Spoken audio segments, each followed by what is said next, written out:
Right now, your phone contains a lithium battery. The energy it stores is approximately 0.04 kilowatt-hours. If you converted every joule of that battery's chemical energy directly into thrust, it could push a Boeing 737 for approximately 0.003 seconds. Now imagine an energy source whose mass-energy conversion efficiency is 3.6 million times that of a nuclear bomb, and billions of times that of chemical fuel, and the smaller it gets, the more violent and efficient it becomes, until in a final burst of gamma radiation it converts its last trace of mass into pure energy. This is not antimatter. Antimatter's conversion efficiency does approach 100%, but the cost of producing and storing it makes it almost impossible as a practical propellant. This is a black hole. More precisely, an artificial micro-black hole trapped inside a magnetic field cage, with a mass of only a few 100,000 tons, a slowly evaporating cosmic heart, converting its own mass bit by bit into radiation, pushing your spacecraft through the solar system at 1/10 the speed of light. This concept has a formal name: Hawking radiation propulsion. Its theoretical source is a paper Stephen Hawking published in 1974 that changed the history of physics. The conclusion of that paper shocked every physicist who read it: black holes are not completely black. They are radiating. They are slowly dying.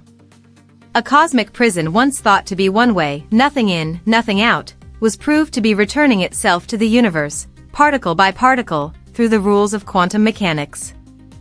Stop and think about one question: why is the propulsion system the real bottleneck of interstellar travel? Not life support, not communications, not navigation, propulsion. Because space is too large. Proxima Centauri, the nearest star to Earth, is 4.24 light-years away. Using humanity's fastest spacecraft, Voyager 1, currently traveling at approximately 17 kilometers per second, reaching Proxima Centauri would take approximately 74,000 years. That number makes every engineering solution look insignificant. The rocket equation has a brutal constraint: to accelerate a spacecraft to higher speeds, the required propellant mass increases exponentially.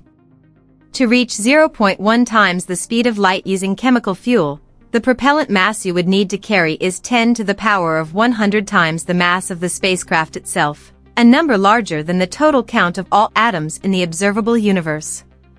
This is not an engineering challenge. This is the universe telling you, think differently, or you are going nowhere. This is the first cognitive gap. Interstellar travel is not an engineering problem, it is an energy density problem. Any practical interstellar propulsion scheme must store enormous energy inside minimal mass. The highest energy density process currently known to humanity is matter-antimatter annihilation, the complete realization of E equals mc squared, 100% mass energy conversion. But Hawking radiation propulsion is smarter. It requires no antimatter production or storage. It uses the black hole's own evaporation to do the conversion work directly. Before 1974, the consensus in physics was, black holes are completely black, nothing goes in, nothing comes out, including radiation. Hawking combined quantum mechanics with general relativity and arrived at a conclusion that shocked everyone: black holes radiate heat, and their radiation temperature is inversely proportional to their mass. The smaller the black hole, the higher the temperature, the more intense the radiation, the faster the evaporation. This overturned the entire physics of black holes in a single paper. The physical mechanism of Hawking radiation comes from quantum vacuum fluctuations. Near a black hole's event horizon, virtual particle pairs, one particle, one antiparticle, are constantly being created and annihilated in the quantum vacuum. Occasionally one particle falls into the horizon while the other escapes to the exterior. The escaping particle carries energy drawn from the black hole itself. Result: the black hole slowly loses mass, its temperature rises, its radiation intensifies, its evaporation accelerates, until it finally evaporates completely in a single explosive burst. An unstoppable physical process. Key numbers. A solar mass black hole, approximately 2 times 10 to the 30th kilograms, has a temperature of approximately 6 times 10 to the negative 8th Kelvin.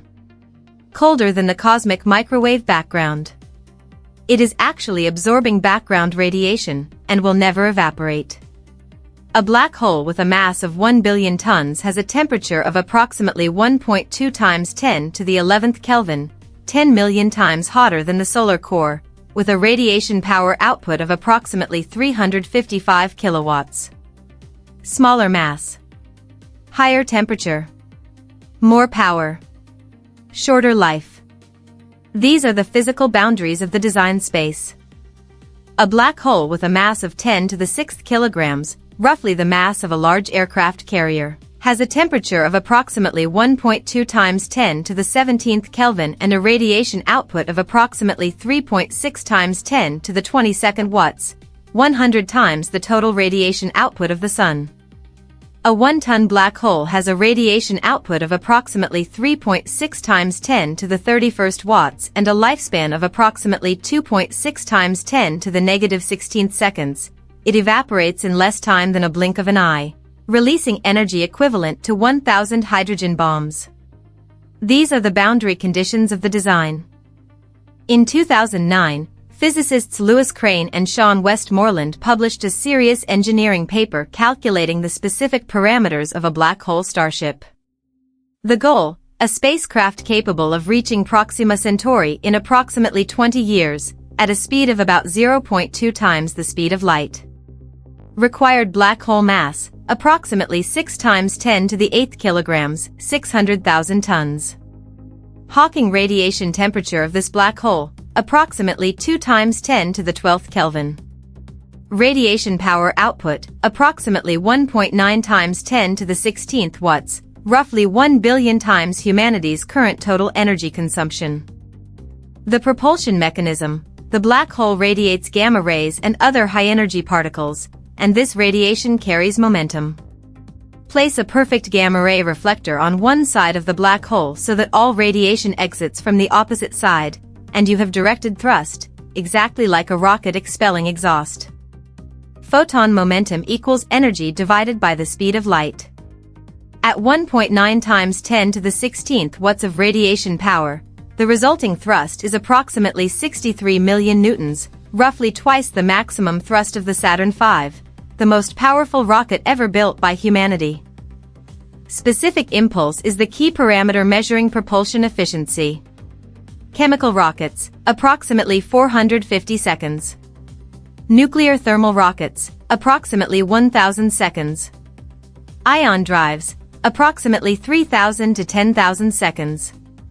Hawking radiation propulsion theoretical specific impulse, approximately 3 times 10 to the 7th seconds, 3,000 to 10,000 times that of ion drives, and 70,000 times that of chemical rockets. Among all known physical propulsion schemes, Hawking radiation propulsion is theoretically one of the closest to the physical limit. This is not incremental improvement. This is a jump of multiple orders of magnitude. Can humanity create a black hole? In the high-energy proton collisions of the Large Hadron Collider, theory suggests microscopic black holes could form, with a mass of approximately 10 to the negative 24th kilograms and a lifespan of approximately 10 to the negative 100th seconds, evaporating before producing any measurable effect.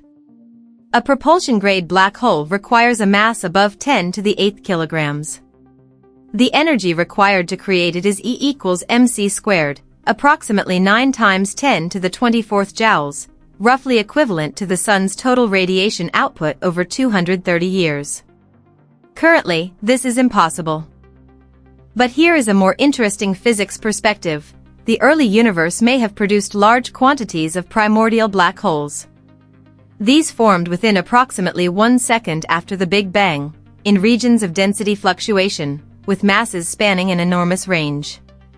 If primordial black holes exist, and if certain ones with masses in the range of 10 to the 8th to 10 to the 12th kilograms are still surviving in space today, then future human technology might not need to create a black hole at all. It might only need to capture one. Capturing a micro black hole in a magnetic field cage, this sounds like science fiction, but magnetic confinement of charged particles is real physics. The actual engineering challenges are three. The feeding problem. To maintain the black hole's mass and prevent it evaporating too quickly, matter must be continuously fed into it. Any matter will do, it only needs mass. The shielding problem. A significant portion of the black hole's radiation is gamma rays, and gamma ray shielding represents an extreme challenge for every known material. And deeper problems still remain. When Hawking derived Hawking radiation in 1974, he was confronting one of the deepest paradoxes in the history of physics, the black hole information paradox. One of the fundamental principles of quantum mechanics is that information cannot be destroyed. Any physical process can in theory be reversed to recover the initial state. Information is conserved. But if an object falls into a black hole, and the black hole eventually evaporates into thermal radiation, which is random in nature and carries no specific information about what fell in, then all information about that object is permanently erased. This violates quantum mechanics at its foundation. In the final years of his life, Hawking and his collaborators proposed a possible resolution. Information is somehow encoded on the surface of the event horizon, like a hologram, compressing three-dimensional information onto a two-dimensional surface. But this question remains an open frontier of theoretical physics to this day. What this means is, our current understanding of black holes is incomplete at some profound level. We are discussing a propulsion scheme whose energy source is a physical phenomenon we do not yet fully understand. That is an honest admission, and an honest excitement. E equals mc squared is not a formula here, it is a philosophical proposition. Mass and energy are two faces of the same thing. Every day on Earth we burn fossil fuels and convert only a minuscule fraction of their mass into energy. Nuclear fission converts approximately 0.1% of nuclear fuel mass. Nuclear